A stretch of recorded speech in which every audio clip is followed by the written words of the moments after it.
graines et du vin. Et il faisait beaucoup de vin à cette époque. On avait quand même 3 hectares de vignes. On faisait à peu près les 2000 litres. On faisait beaucoup, là on en vendait. On ne pouvait pas vendre quand même, boire tout ce vin-là quand même. Il fallait vendanger, il fallait le fouler d'abord, écraser les graines. On le mettait dans des cuves, des grosses cuves en bois. Pas d'eau, hein. On mettait que la vendange. Il fallait laisser bouillir. Les manières que le sucre se transforme en alcool. Une fois que ça avait bouilli, on soutirait le vin.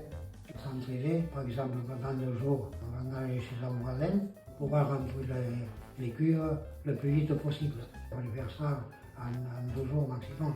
Ce qu'on avait, nous, même tous, c'était pas des crus, c'était du vin pour boire tout ça. C'était du vin qui faisait autour de 9 degrés, pas plus. Voilà, un vin de table.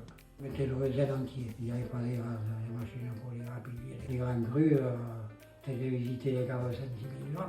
Évidemment, on ne sait pas comment ça. Ne mettre que le grain. On ne mettait pas en bouteille. On le mettait en étounon et on le vendait tout de suite. On appelait ça le vin mot. Et après, on le laissait vieillir. Mais il était bon n'importe comment. C'était que du vin rouge, c'était du vin pour boire. Alors si, des fois on avait quelques cépages blancs, certains, et on faisait un peu de vin blanc.